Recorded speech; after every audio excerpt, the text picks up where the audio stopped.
अगर आप पत्थर के नीचे नहीं रहते हैं तो आपने अभी तक एवरग्रैंड का नाम ज़रूर सुन लिया होगा। चाइनीज़ कंपनी है, घर वगैरह बनाती है, कंस्ट्रक्शन का काम है, इसका ऑफिस है, इस घर ये सब बनाने का, और बहुत बड़ी कंपनी है। बहुत बड़ी, कितनी बड़ी अगर मैं आपको बताऊं तो 1996 में बनी थी ये company. One of the largest private sector की कंपनी है चाइना के अंदर। 2 लाख से ज़्यादा इसके एम्प्लॉयज़ हैं जो डायरेक्टली इसमें एम्प्लॉयड हैं, और 3.8 मिलियन जॉब्स, मजाक की बात नहीं है, 38 लाख जॉब हर साल कंस्ट्रक्शन और अदर इंडस्ट्रीज़ में इस अकेली कंपनी की वजह से क्रिएट होती हैं चाइना के अंदर।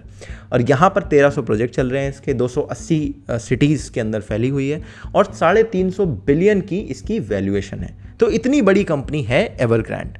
अच्छा, और इसके जो फाउंडर हैं, जो 2017 में one of the richest person थे चाइना के अंदर। तो एवरग्रैंड इतनी बड़ी अगर कंपनी है तो इसका नाम क्यों चल रहा है? इसका नाम इसलिए चल रहा है क्योंकि ये इतनी ही बड़ी डेट यानी कर्ज की क्राइसिस में डूब चुकी है। अभी गुरुवार को इसका एक पेमेंट ड्यू है, और ये शायद ये अगर डिफ़ॉल्ट कर चुके होंगे तो अब आगे आने वाले 1 महीने के अंदर अंदर अब भाई और इसका आप नाम सुनते रहोगे। लोग ये कह रहे हैं कि इतनी बड़ी डेट क्राइसिस है कि पिछले 2021 की शुरुआत से लेकर अभी तक इसके शेयर का जो प्राइस है 85% स्लैश यानी गिर चुका है। इतनी बुरी तरह से इस कंपनी पे धक्का लगा हुआ है। अच्छा, और ये कह रहे हैं कि इनकी जो बॉन्ड्स हैं उस पर भी इक्वली डेंट लगा हुआ है। और ये कंपनी जिस इंडस्ट्री में काम करती है यानी रियल एस्टेट का सेक्टर, वो पूरा सेक्टर इसी तरह से ऑपरेट करता है कि भाई कर्जा लेके वो काम करते हैं, कर्जे पे ही सारा काम उनका चलता रहता है और वो ऑपरेट करता रहता है। बट पिछले कुछ समय में चाइना के अंदर कुछ चेंजेस आए सरकार की तरफ से, खासकर पिछले 1 साल में, और उसका धक्का इस कंपनी को सबसे पहले लगा है। वो कैसे लगा है, क्यों लगा है, वो मैं आगे आपको एक्सप्लेन करूंगा। मगर इसमें धक्का कितना बड़ा लगा है ये भी आप देखिए।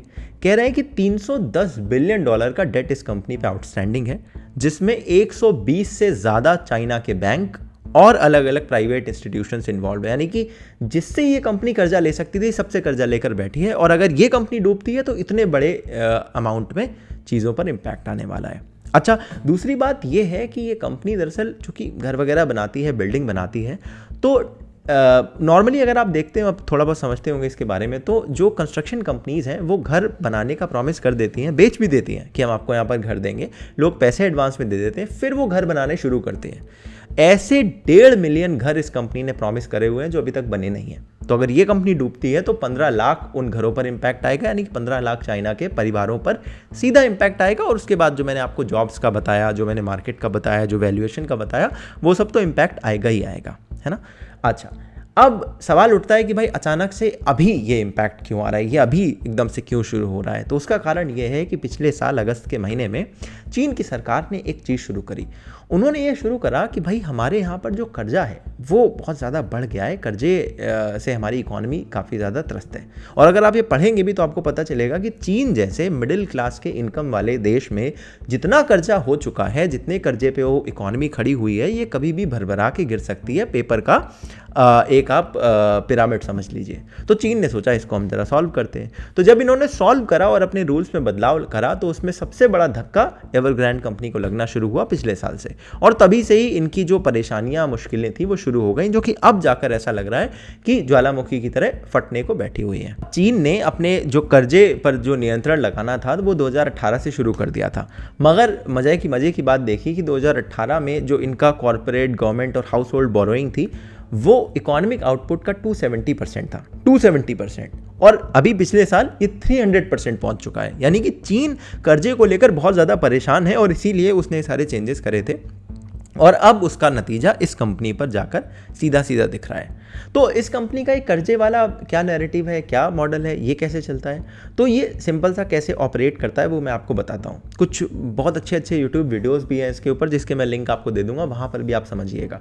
तो सिंपल सा तरीका है। देखिए, चीन के अंदर आप ज़मीनें तो खरीद नहीं सकते, आपको लीज पर लेना पड़ता है, और लीज देती है सरकार। तो ये जो बड़ी बड़ी कंस्ट्रक्शन कंपनीज़ हैं, ये सरकार से अमूमन 70 साल की लीज पर एक ज़मीन खरीदती हैं। तो ज़मीन खरीदती हैं, उसके लिए पैसा चाहिए, उस ज़मीन पर जब घर बनाती हैं उसके लिए पैसा चाहिए। तो ये पैसा लेते हैं कहीं से बोरो कर लिया, कहीं पे अपने असेट दिखा दिए कि देखिए मेरे पास इतने घर ऑलरेडी बने हुए हैं, इतनी ज़मीन अभी हमारे पास है, तो ये हमारी असेट है, आप इसके बेसिस पर हमें कर्जा दे दो ताकि हम इस ज़मीन पर घर बना सकें या और ऐसी ज़मीन खरीद सकें। तो यूजुअली जो बैंक्स हैं, जो फाइनेंशियल इंस्टीट्यूशंस हैं, वो दे देते हैं पैसा कि इतनी बड़ी कंपनी है, it is too big to fail, जो टर्म होता है वो यूज़ करते हैं, ये कहाँ जाएंगे, इनको तो पैसा हमें मिल ही जाएगा वापस। तो वहाँ से पैसा आता है। प्लस प्री सेल्स के ज़रिए पैसा आता है कि भाई उन्होंने प्रॉमिस कर दिया कस्टमर को कि अरे आपको तो घर मिलेगा, आप पैसा दो और फिर हम आपको घर डिलीवर करेंगे 3-4 साल में। तो प्री सेल्स का पैसा आता है। अब प्री सेल ये होता है कि घर बना नहीं है, पैसा आ गया, जैसे 1.5 मिलियन जो प्रॉमिस्ड है अभी तक, तो कंपनी ने उसी पर ही पैसा उठाना शुरू करा था और उसके ज़रिए और ज़मीन लीज पे लेना या और जगह घर बनाना ये शुरू कर रहा था। अब कंपनी की हालत ख़राब है, अब इसके पास पैसे देने को है नहीं, तो इन्होंने क्या करा कि प्री सेल जो दे रहे थे उस पर डिस्काउंट ऑफर करना शुरू कर दिया कि अरे आपको पहले 1 करोड़ का घर दे रहे थे, आप 25% डिस्काउंट पे ले लेना, बट पैसा अभी थोड़ा जमा करो। ऐसे कर करके इन्होंने डिस्काउंट पे भी उठाना शुरू कर दिया। तो जो इनके घर की कीमत थी, जो इनकी असेट्स थी, पहले जो ज़मीनें थी, जो घर थी, जिसके बेसिस पर एक कर्जा लेते थे, उनकी कीमत कम हो गई। उनकी कीमत कम हो गई तो इन्हें जो उधर से कर्जा मिलना था, अब वहाँ पर भी दिक्कत आनी शुरू हो गई। तो ये ओवरऑल जो डेट का साइकिल था, अब इसके ऊपर सरकार ने भी कुछ रेस्ट्रिक्शंस लगा दिए तो और ज़्यादा इनको प्रॉब्लम शुरू हो गई। तो ऐसे करते करते ये जो पूरा डेट का साइकिल इन्होंने पहले बना रखा था, ये एक एक जगह से पंचर होना शुरू हुआ और अब ये बुरी तरह से फंसे हुए हैं। और इस फंसे होने के बाद अब कई लोग ये कहते हैं is it the lemon moment of China. तो लेमन मोमेंट क्या है ये समझिए। लेमन ब्रदर्स जो है इसी तरह से एक यूएस की कंपनी हुआ करती थी। वो कंस्ट्रक्शन की कंपनी नहीं थी, वो फाइनेंशियल इंस्टीट्यूशन था, है ना। और वो 2008 की जब क्राइसिस आई थी तो वो डूबने लगा था और उसी समय पर ये कहा गया था कि यूएस की सरकार क्या इसे बचाएगी। यूएस की सरकार ने इसे उस समय बचाने से मना किया था। तो जैसे वहाँ पर लेमन ब्रदर्स थी, बहुत बड़ी कंपनी थी, बहुत ज़्यादा उसके पास डेट था, कर्जा था, और जो उनकी असेट थी जिसके बेसिस पर उन्होंने डेट लिया था वो असेट भी बहुत ज़्यादा वैल्यूएबल नहीं थी। उसी तरह से यहाँ पर भी है कि इनके पास भी बहुत ज़्यादा कर्जा है। जो असेट इन्होंने दिखा रखी है कि देखिए ये मेरे पास घर है, उसको इन्होंने ऑलरेडी डिस्काउंट पे बता के दे रखा है, तो उसकी भी वैल्यू भी कम हो चुकी है और इसको सरकार बचाने से मना कर रही है। तो ये दोनों ही बहुत सिमिलर सी चीज़ें हैं। तो दोनों ही जगह ये डर है कि जैसे लेमन ब्रदर्स का क्रैश हुआ वैसे इनका भी जब बैंकरप्सी हुई थी वैसे इनकी भी बैंकरप्सी हो सकती है, इनका भी क्रैश हो सकता है। और इसके साथ जैसे वहाँ पर 2008 की इकोनॉमिक स्लोडाउन आया था, रिसेशन आया था, जो यूएस से निकलकर तुरंत यूरोप पहुँच गया था क्योंकि दोनों मार्केट बहुत कपल्ड थी, वैसा ही क्या इस एवरग्रांड के क्रैश से हम चीन के साथ, चीन से एक्सपैंड होते हुए यूएस में और यूरोपियन मार्केट में इम्पैक्ट देख सकते हैं। इसीलिए इसको चीन का लेमन ब्रदर्स मोमेंट कहा जा रहा है। तो अब सवाल ये है कि चाइना में रियल एस्टेट का मामला इतना बड़ा क्यों इम्पॉर्टेंट इशू है, मतलब इतनी बड़ी कंपनी रियल एस्टेट के रिलेटेड ही क्यों है और इसी पर ही इतना बड़ा इम्पैक्ट क्यों आ रहा है। तो बात यह है कि चीन के अंदर जो रियल एस्टेट के प्राइसेस हैं वो पिछले कुछ साल में ऐसे बढ़े हैं जैसे सोने के प्राइसेस बढ़ रहे हों, बहुत तेज़ी से एक्सॉर्बिडेंटली हाई हो चुके हैं। और उसके पीछे का एक और कारण यह है कि जो चीन की आम जनता है, आम जनता के पास इन्वेस्टमेंट के लिए और कोई जगह नहीं है और आम जनता को ये लगता है कि इस जगह इन्वेस्ट कर दिया तो 5-10 साल में पैसे बढ़ जाएंगे अपने और थोड़ा सा हम जब बेचेंगे तो हमारे पास और रकम आ जाएगी। तो आम जनता को रियल एस्टेट का एक सेक्टर अकेला ऐसा मिलता है जहां पर उसको ट्रस्ट है और जहां पर वो इन्वेस्ट कर भी सकते हैं, सरकारी तौर पे भी उनको छूट है उस चीज़ की। और अब उसी पर्टिकुलर इंडस्ट्री में जो ये डेट वाली क्राइसिस थी वो भी खड़ी हो गई है। तो ये अगर कंपनी गिरती है तो ना सिर्फ ये कंपनी गिरेगी, फिर जब इस कंपनी के जो बाकी फ्लैट होंगे जितने भी इनके पास रखे होंगे उनकी नीलामी होगी, उनको मार्केट में उतारा जाएगा, तो ओवरऑल मार्केट में जो रियल एस्टेट के प्राइसेस हैं वो डाउन होंगे। तो जो बाकी सिमिलर रियल एस्टेट कंपनीज हैं जो सिमिलर मॉडल पर काम कर रही होंगी उनके प्राइसेस पर इम्पैक्ट आएगा, उस पर इम्पैक्ट आएगा तो उनके पास भी डेट की जो क्राइसिस है वो भी दिखाई देनी शुरू हो जाएगी और ओवरऑल जो मार्केट है जिसमें कॉमन लोग इन्वेस्ट कर रहे हैं उनका बड़ा नुकसान होगा। और ये बड़ा नुकसान चीन की सरकार के लिए एक संकट की घड़ी बन सकता है और इसीलिए लोग अंदाजा लगा रहे हैं कि क्या चीन की सरकार इसे बचाएगी या नहीं बचाएगी। अभी हमें कुछ नहीं पता, मे बी वो बचाए मे बी ना बचाए, बट जो भी होता है वो इस एक अकेली कंपनी से चीन के अंदर बहुत बड़ी सिचुएशन क्रिएट कर देगा। अच्छा, दूसरा सवाल ये है कि चीन के अंदर तो हमें समझ में में आ गया, चीन के बाहर क्या हो सकता है, क्या ये बाहर भी एक्सपैंड हो सकती है प्रॉब्लम? उसका जवाब अभी तक जितना समझ में आ रहा है वो ये है कि देखिए, रियल एस्टेट की कंपनी है, कंस्ट्रक्शन का काम है ना, उस काम में बहुत सारी चीज़ें लगती हैं, स्टील लगती है, स्टील कहाँ से आती है? भारत से इंपोर्ट होती है बहुत सारी। अगर चीन के अंदर एक कंस्ट्रक्शन की इतनी बड़ी कंपनी जो छोटी मोटी नहीं है, 2 लाख तो डायरेक्ट एम्प्लॉयज़ हैं, 3.8 मिलियन यानी 38 लाख तो इनडायरेक्ट कंस्ट्रक्शन के सेक्टर में जॉब क्रिएट हो रही है, तो यानी बहुत बड़ी कंपनी है। तो अगर इतनी बड़ी कंपनी डूब रही है तो इसका कितना बड़ा पेमेंट रुकेगा, कितने सारे लोगों का पेमेंट रुक जाएगा, कितने सारे लोगों के जो ऑर्डर्स जाने वाले होंगे वो रुक जाएंगे। तो जब इतने बड़े अमाउंट में ऑर्डर रुकते हैं तो वो जो वहाँ पर क्रैश हुआ है वो यहाँ की कंपनियों में भी दिखेगा। यहाँ पर जो स्टील बेच रहा होगा, जो सीमेंट बेच रहा होगा, जो और चीज़ें बेच रहा होगा कंस्ट्रक्शन रिलेटेड, उसमें दिखेगा।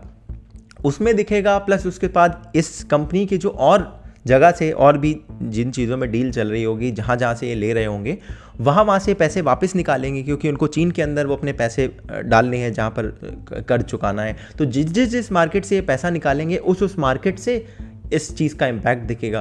फिर ओवरऑल जो मार्केट है वो सेंटीमेंट पर काम करती है। तो अगर एक बारी एक तरह की कंपनी ने इस तरह से करना शुरू कर दिया तो बाकी कंपनियों में भी हड़कंप मच सकता है। तो ये ओवरऑल एक कॉटन बॉल की तरह रोल कर सकता है या स्नो बॉल की तरह इफेक्ट दिखाई दे सकता है। बट ये सारा कुछ अभी तक कयास है, अभी किसी को नहीं पता कि एग्जैक्टली यहाँ पर क्या होने वाला है। और ख़ास बात यह है कि चीन के अंदर चीन क्या करने वाला है, कब करने वाला है और क्या उसकी रणनीति है, ये समझना मुश्किल है। क्योंकि होता क्या है, मोस्टली जितनी भी आप कमेंट्री पढ़ते हैं, जो मैंने भी रेफर करी होंगी इस स्क्रिप्ट के लिए, वही कमेंट्री है, वही मीडिया नैरेटिव है जो चीन दिखाना चाहता है। क्योंकि चीन का मीडिया तो 100% स्टेट ओन्ड है।